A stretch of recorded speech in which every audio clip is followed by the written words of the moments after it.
男神收割机杨紫热搜，网友有点感叹。一个新的消息让杨紫火了一把，杨紫需要回答来表白自己的深奥问题。正如假设所表明的那样，事实上一切都有因果关系。杨紫平时是个心平气和的人，不拘泥于细微之处，尤其是异性之间的联系要优于同性。不得不说，杨紫是真正的男神采集者。考虑到一切，我们应该检查一下这种情况。杨紫吃了一个蛋糕，然后刘雪怡吃了一个蛋糕，尴尬之后就出来了，简直是小事一桩，上升到伦理层面，让粉丝们心烦意乱，精神抖擞，各种证据层出不穷，法庭将出庭辟谣。有什么好笑的？因为她是杨紫，所以她是独一无二的。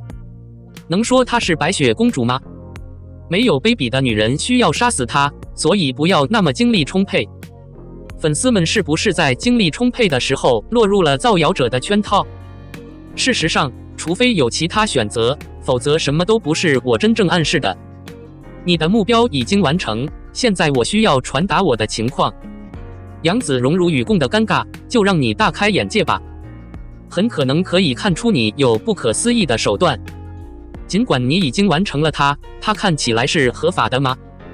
有流量、好评、流行和现金，一切都是利益，你也创造了收获。但是如果幸运的现金是你的伴侣，那么你会在这里吗？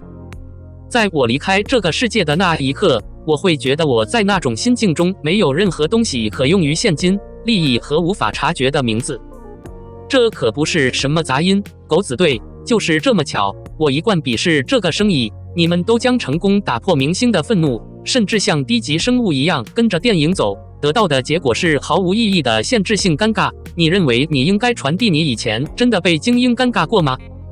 在生活中做所有更有益的事情会带来丰厚的回报，这是先祖的习俗。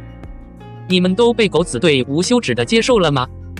你也上过阶级，上过文化，你干这些败坏的事是为了什么？人人都能把和谐传几和谐，不是很好吗？关于杨紫，我同样需要说的是，你是一个知名人士，拥有普通人所没有的待遇，所以你是一个有说服力的人物，可以说是风向标。尽管如此，尽管你很轻松，但你对异性从来没有任何限制。不管另一个性别有多伟大，你都应该相互抵消。这一次，我向你展示了一两件事，意义在于关注你以后与其他性别共存的方式。无论如何，你是一个女士，而不是一个男人。综上所述，人与人之间存在着反差。尽管您处于开放期，但您的行为方式却是个怪胎，因此过度亲密会带来灾难。虽说沉香如一口，但这种尴尬同样不是开玩笑的。例子。最后，关于紫米，我要对你说的就是，我也是紫米，但我不追求明星，也不为明星做唱片。我追星的方式就是静静地看符号，它在现实中闪闪发光，继续扣在我的现实中。感叹号02肖战是什么原因变成了顶流的最高点？明白这一点后，你会不自觉地被照亮。显然，肖战作为一个异常有名的偶像，他的发展无疑是一个传奇。从他出现以来，肖战可以说是用自己的伟大向海内外展示了中华民族非凡少年的非凡深刻观点。对于肖战的恩赐可以说是无穷无尽。不用多说，在外貌的表达上，肖战之前已经得到了本质帅哥的区别。从各个角度来看，肖战本质上和他的外表一样伟大，无论是远现还是现在，无论是编曲还是编曲，肖战都达到了一流水平。更何况，肖战的高贵男人或女人成就也都在身边，当然值得借鉴。作为中国的近邻，肖战完美地展现了中国传统伦理的宠爱，以及坚韧的胸怀和决心。为人深思熟虑，道德高尚等等，处处彰显着他非凡而可行的魅力。随着发音的进行，黄金始终闪闪发光。自从肖战无所畏惧地追寻他的幻想之后，这一点就得到了印证。尽管在这个周期中有希望和不太希望的时候，但对于坚持和自我训练的肖战来说，有希望和不太希望的时候，但只是有点加重，他不会过分介意，他所关心的只是不断地提升自己，为每一位观众提供更突出的精彩作品和更高的自我典范。一直到现在，肖战的表情无论如何都在等着他，这就是我是从低位缘来的，而我现在已经不情愿地再次低位回到低位缘了。正是有了这种扎实的思想，肖战才能推开所有的阻碍，永远做自己，始终跟上前进的步伐。显然，借助肖战的执着的引导所传递的奖品是巨大的。在人们通过他的精彩作品和不同的消息来承认他之后，无数的分类和精确的人大致发现了肖战的不同之处。福利，因此越来越多的人喜欢肖战，这也是肖战的认可度不断上升的关键原因。坦白说，肖战的欣赏是毋庸置疑的，因为现实在这个动荡的世界上，肖战有才华有前途，也有前途渺茫，但不管怎样，他的清白和真诚，这并不少见，但也是他勤奋的惊人证明。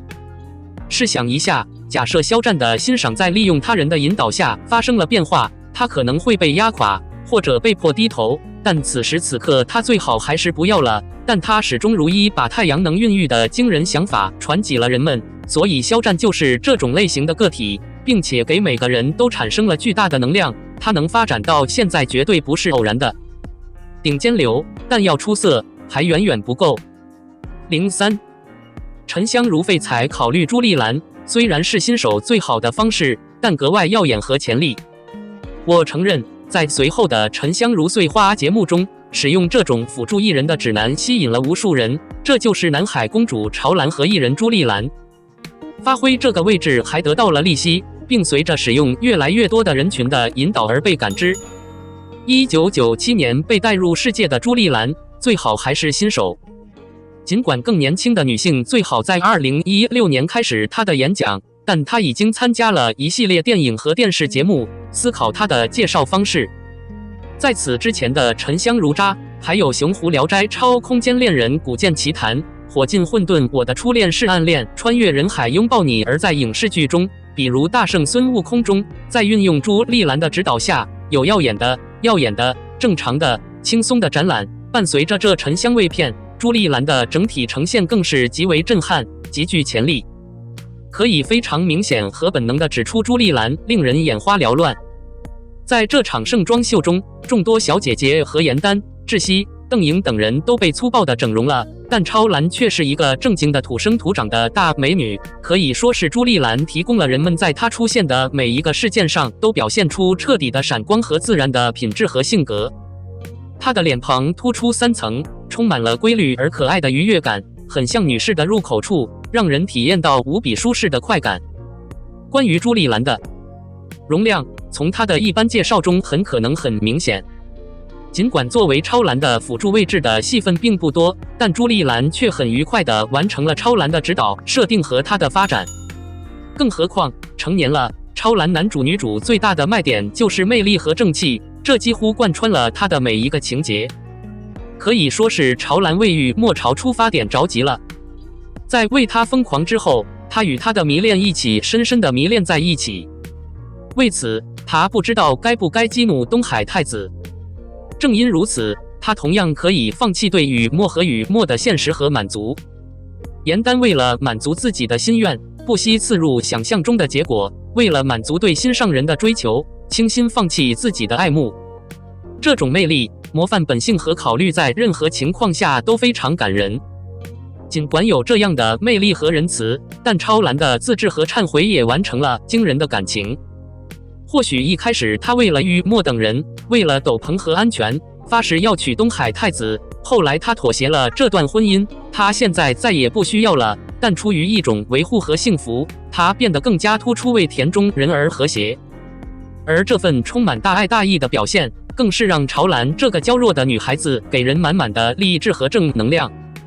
同时，潮兰还有一个非常明显的设定，就是她的纯粹乐观活泼可爱了，这从她第一次上线就给人留下了非常深刻的印象。那种对周围事物充满好奇的表现，那些呆萌可爱而又清新甜美的小表情等等，都让人感觉非常的可爱惬意。也正是这种纯粹的性格设定，让潮兰的身上自带一种可爱讨喜的光芒。当然了，朱丽兰还演出了朝兰的一种成长和成熟，这在最新的剧集中有着非常明显的体现。在这之前，不管是作为无忧无虑的南海公主，还是作为四海太平考虑的南海公主，朝兰更多都还是一种小女生的感觉。但是铲除了敖轩之后，面对四海境内所面临的问题和困境，朝兰被一致推举为新任的四海盟主。虽然这个时候她依然懵懂稚嫩，甚至有点手无足措，但美与神器之间也已经逐渐表现出了一个仁爱之主的从容和大气，而这则让人看到了这个小公主的成长和进步。总之，看这部《沉香如屑》，记住朱丽兰，虽然她还只是一个出道不久的新人，但真的很美，而且也很有潜力，你说呢？